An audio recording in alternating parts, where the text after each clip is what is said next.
Joining us now is OjyOkpe, whose story is trending around the world. Hello, Jonix. Good morning. Ayo, help me out now sometimes.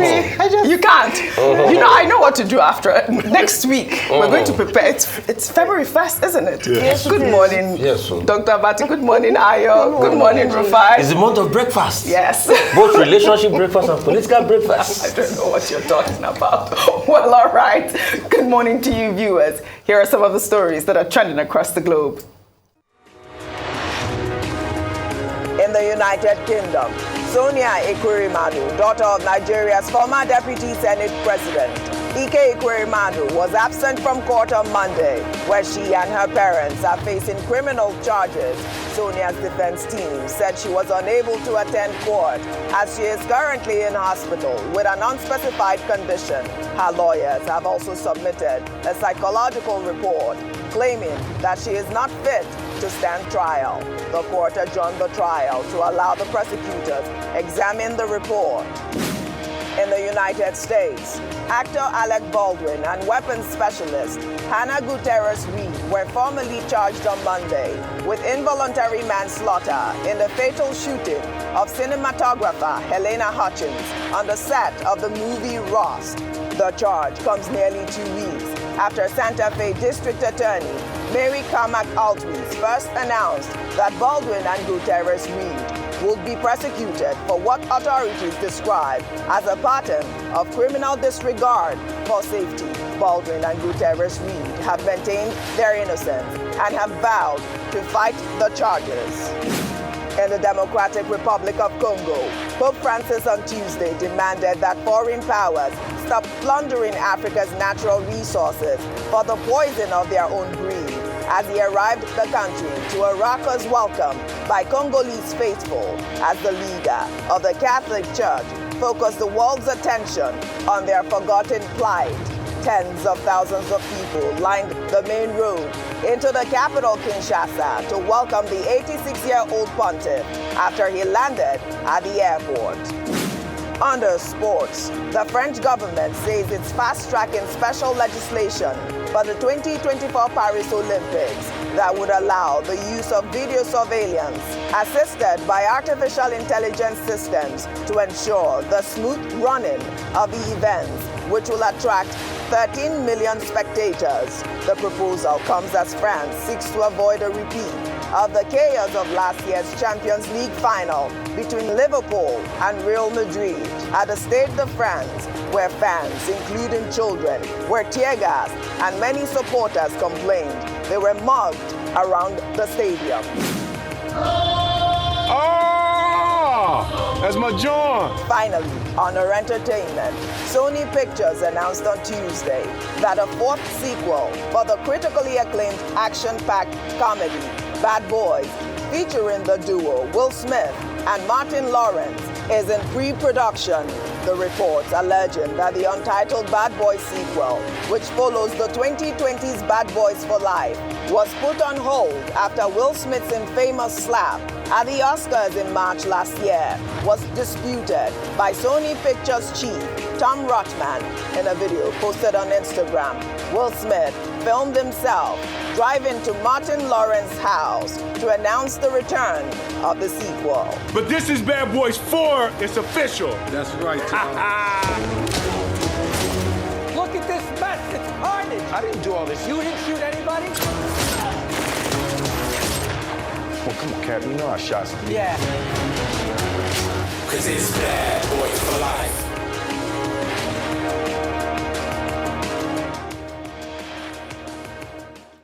Well, let's begin what's trending. Candidates of the leading political parties are campaigning vigorously in the lead up to the February 25th presidential election.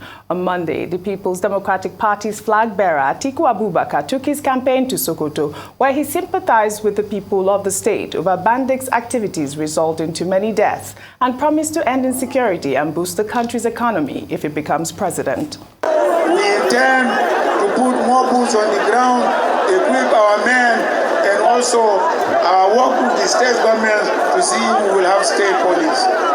This will definitely bring about law and order so that our economy can begin to pick, particularly agriculture, Sokoto being a bastion of agricultural economy.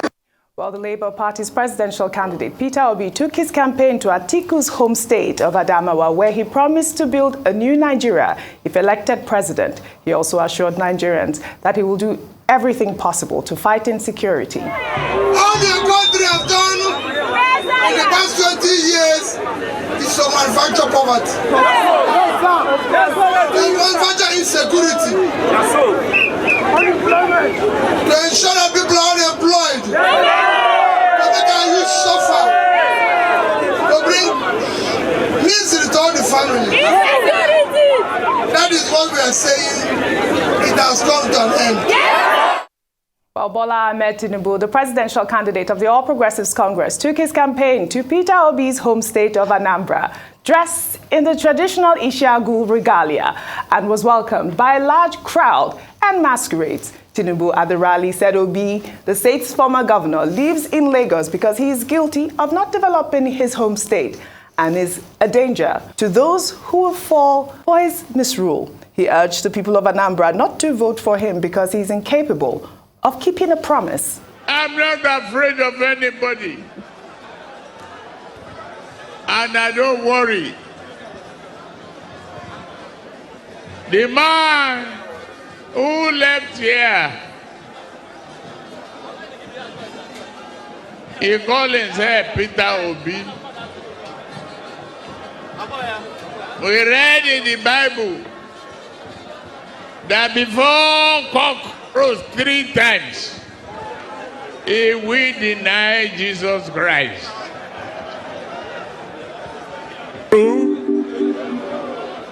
He denied. So how can he keep a promise to you if we cannot give promise to God?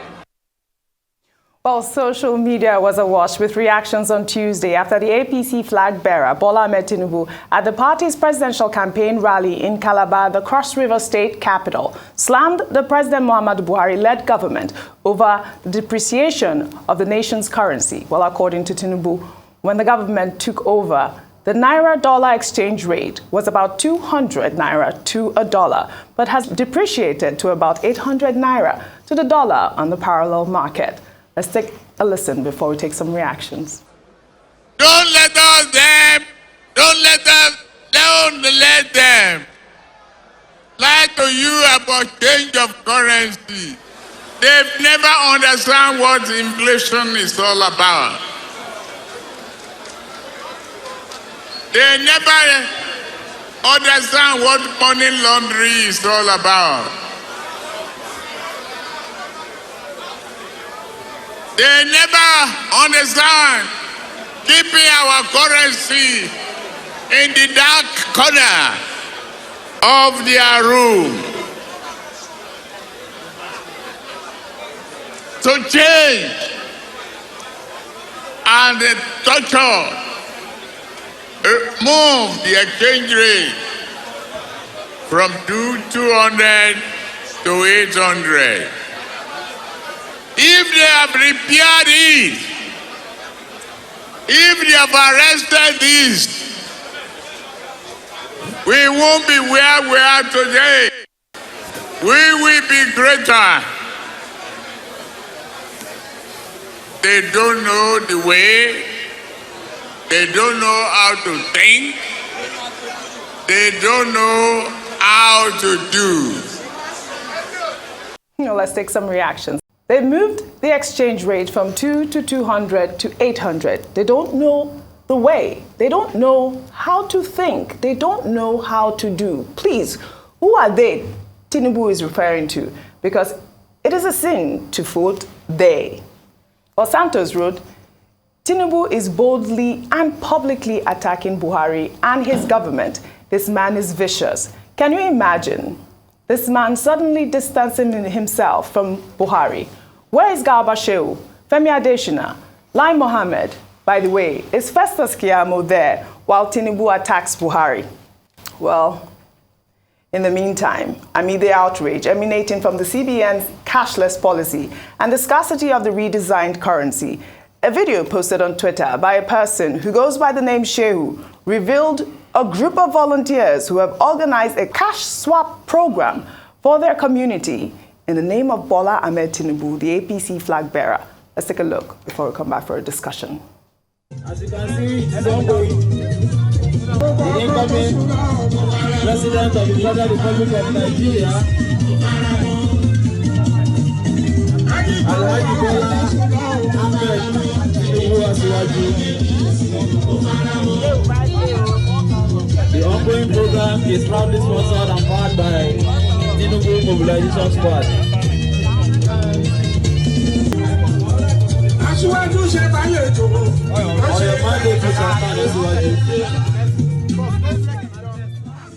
There are so many things to discuss here, Dr. Abati. I would like for you to start with this particular video. Isn't this a crime? Okay. Cash swap policy is a policy of the CBN, specifically targeted at the underbanked persons in rural areas, so that they too will be able to change their old notes for new notes. Now, the CBN also says that it has 30,000 cash agents, either mobile money operators or those who operate POS all over the country. The CBN also has a task force out there that is going around. They've been to Lagos, they've been in Ondo State, they've gone to other parts of the country to make sure that the cash swap policy is working. Now, 5 banks are designated banks that these agents can relate with. It includes Access, it includes any bank, you know. So there are 5 banks, FCMB, you know, and 2 others. Now, for any individual to act as a cash swap agent, you have to be registered. The banks must have all your details, okay? Your BVN, your NIN, your picture, your fingerprint. And these agents are also expected to have the details. CBN is insisting on what they call know your customer, you know, and also all these details about your name, your phone number, your address, the amount of money, although the ceiling for the agents is 10,000 naira. Okay, I've put the policy in place. So who is this, what do you call his name? Shehu. Shehu, that's the name on the Twitter account. So who is this Shehu who is working as a cash swap agent? Is he one of the accredited 30,000 agents recognized by CBN? If it's not, then what he's doing is illegal, it's a crime, and the CBN task force, they need to go and fish him out and get him arrested. More so, as if he's not a cash swap agent, not following the guidelines, then of course what he is doing is that he's saying that those people who are collecting money from him, they promise to vote for the presidential candidate of the APC. Yes. And that's an offense. Section 121 of the Electoral Act 2022 is titled Bribery and Conspiracy. He says he's not taking any charges from them. Where some of the banks, for you to get 10,000 naira, they may ask you to pay 1,000 naira. For you to get 50,000 naira, you may pay 5,000. Even the banks have become usurious now, you know. So the gentleman says he's giving to them. So he's trying to influence voters. And Section 127, also of the Electoral Act 2022, talks about undue influence. He's taking down their names. He's wearing the logo of a particular candidate, and he's giving them money and collecting new notes. So the whole purpose looks like vote buying. Absolutely. Which is an offense under the law. Absolutely. And I keep saying here that part of the problem we have with the concerns expressed about bribery and conspiracy, violation of the Electoral Act about undue influence, is that the INEC itself is overstretched. INEC has been pushing for an electoral offenses commission. The bill is still there in the National Assembly because INEC says it cannot be working on logistics and trying to deliver credible election and at the same time be chasing people around. So where are the security agencies? I thought they said there were a series of meetings. I'm sure at those meetings they drank coffee at the expense of Nigerian people, and yet they are not doing their work. So so that this doesn't become a source of encouragement for other political parties. What does it take for another person to wear the logo of PDP and begin to give out money to Nigerians? No, the cash swap policy is meant to be an organized initiative of the central bank. If it is being violated, the CBN has a right to go after those who are doing so. It's not just the electoral act they are violating. The man is also probably in the process violating section 21 of the CBN Act, which does not allow you to abuse the naira either for political reasons or for selfish reasons. Now, you brought the video of the campaign by the PDP candidate in Sokoto. Okay, I saw all over the social media, people were saying, oh, mammoth crowd, massive crowd. You know, and PDP spokespersons have been celebrating it. Look, large crowd at campaigns do not translate into votes on election day. Politicians will naturally mobilize people. However, there must be a lesson that must be learned about crowd management. At that Sokoto rally, the crowd is understandable. That's the home of Governor Tambuwa. Yeah.